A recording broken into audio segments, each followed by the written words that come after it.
Hello guys, അതൊന്നും വേണ്ട. നമ്മൾ സിമ്പിൾ ഫാമിലി അല്ലേ. അപ്പം നമുക്ക് നമ്മുടെ കുടുംബത്തിലേക്ക് എല്ലാവർക്കും സ്വാഗതം കേട്ടോ. കുറേ ദിവസം ലോങ് വീഡിയോ ആയിട്ട് വന്നിട്ട് ഇന്ന് രാവിലത്തെ ബ്രേക്ക്ഫാസ്റ്റ് എന്താണെന്ന് നമുക്ക് നോക്കാം.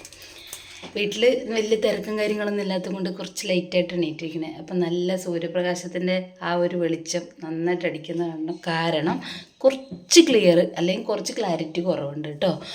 ക്ഷമിക്കണം എന്ന് പറയുമ്പോഴേ കാണുന്നവർക്കൊരു ഇത് വേണ്ടേ, ഒരു ക്ലാരിറ്റി വേണ്ടേ. അതൊന്നുമില്ല ഇന്നത്തെ വീഡിയോയിൽ. അപ്പോൾ രാവിലത്തെ ബ്രേക്ക്ഫാസ്റ്റ് എന്താണെന്നുള്ളത് നമുക്ക് നോക്കിയിട്ട് വരാം.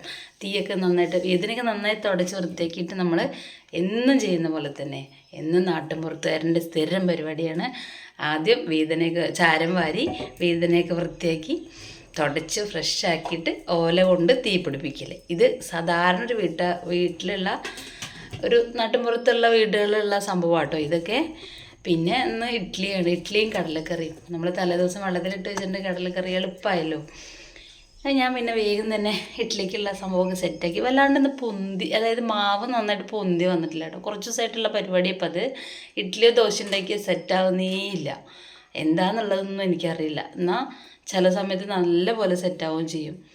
ഇന്നും കുറച്ച് മാവിന് ചെറിയൊരു പിണക്കുണ്ട്. അപ്പം നല്ല അഡ്ജസ്റ്റ് ചെയ്യാമെന്ന് വിചാരിച്ചിട്ട് ഇഡ്ഡലി ഉണ്ടാക്കുകയാണ്. ചില സമയത്ത് അങ്ങനെ നമ്മൾ എത്ര കറക്റ്റായിട്ട് ഇട്ടാലും ചില സമയത്ത് നമ്മൾ കറക്റ്റ് ഇടാതിരുന്നാലും ഒക്കെ അടിപൊളിയായിട്ട് ഇഡ്ഡലി ആണെങ്കിലും ദോശയാണെങ്കിലും കിട്ടും കേട്ടോ. ചില സമയത്ത് അതിനെടുത്തിട്ട് നമുക്ക് കുളത്ത് കൊണ്ടിടാൻ തോന്നും. അങ്ങനെയൊക്കെയാണ്. അപ്പം ഇന്നും ചെറിയൊരു പിണക്കത്തിലൊക്കെയാണ് മാവ്. എന്നാലും നമുക്ക് ഒന്നും ചെയ്യാൻ പറ്റില്ലല്ലോ, ആട്ടിപ്പോയില്ലേ. അങ്ങനെ നമ്മളിന്ന് ഇഡ്ഡലി ഉണ്ടാക്കാനുള്ള ശ്രമത്തിലാണ്. എന്താ പറയുക, ഇഡ്ഡലി തട്ടിലൊക്കെ നല്ലപോലെ വെളിച്ചെണ്ണ കൊണ്ടൊക്കെ ഒന്ന് തൂവി കൊടുത്തിട്ട് ഇഡ്ഡലിയൊക്കെ ഒഴിച്ച് അടുപ്പത്തൊക്കെ കയറ്റി വെക്കട്ടെ. കുറേ ദിവസമായിട്ടോ ഞാൻ ഈ ലോങ് വീഡിയോ എടുക്കാൻ കാരണം എന്താ വെച്ചാൽ ഇതന്നെ പ്രശ്നം. നമ്മൾ എഴുന്നേൽക്കുന്ന സമയമാകുമ്പോഴേക്കും അവിടെ ലൈറ്റിൻ്റെ സൂര്യപ്രകാശത്തിൻ്റെ വെളിച്ചം കാരണം കുറച്ച് മങ്ങും. അപ്പോൾ നമ്മളിത് അടുത്തത് കടലക്കറിയും കൂടി വെക്കുക കേട്ടോ. എന്തായാലും നേരം വെളുത്തു കഴിഞ്ഞാൽ അരിയെ കാട്ടി വെച്ചാൽ പിന്നെ എളുപ്പമാണ്. ഇതിനതിലേക്കുള്ള തേങ്ങയും ചിരണ്ടിയിട്ട് വരട്ടെ. അതിന് ശേഷം കുറച്ച് അടുക്കളയിൽ കുറച്ച് പണിയുണ്ട്. അപ്പോൾ അതൊക്കെ ഒന്ന് വേഗം അങ്ങോട്ട് ചെയ്ത് വെച്ചാൽ അപ്പോൾ അവിടെയാണ് വൃത്തിയാക്കി എടുക്കുമല്ലോ. കടല വേവുമ്പോഴേക്കും നമുക്ക് ഈ പരിപാടിയും കൂടി ഞങ്ങൾക്ക് ക്ലോസ് ചെയ്യാമെന്ന് വിചാരിച്ചിട്ടാണ് കേട്ടോ. എത്രയോ ദിവസമായി പിന്നെ ഇഡ്ഡലി ഉണ്ടാക്കിയിട്ട് ഞാൻ ഇതുപോലെ തന്നെ കുറച്ച് ദിവസമായിട്ട് ഇങ്ങനെ ഇഡ്ഡലി ഉണ്ടാക്കുമ്പോൾ പൊന്തി വരാത്തത് കൊണ്ട് എനിക്ക് ഇഡ്ഡലി ഉണ്ടാക്കാനേ തോന്നുന്നില്ല. അപ്പോൾ ഞാൻ ഇന്നലെ എന്തായാലും ഇവിടെ ധൃതി അല്ലെങ്കിൽ രാവിലത്തെ ഭയങ്കര തിരക്ക് പിടിക്കുന്ന ആളുകളൊന്നും ഇല്ല.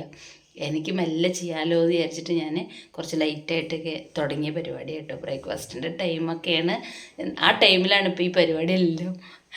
അങ്ങനെ നമ്മൾ ചോറിന് വെള്ളം കൂടി വെക്കാമല്ലോ. ഇഡ്ഡലി ആയ അടുപ്പത്ത് വേഗം ചോറിന് വെള്ളം വയ്ക്കാം. വെള്ളമൊക്കെ കോരി നമ്മൾ ചോറിന് വെള്ളം വയ്ക്കാനുള്ള ശ്രമമാണ്. അതും അവിടെ വേവുമല്ലോ അരിയിട്ട് കഴിഞ്ഞാൽ.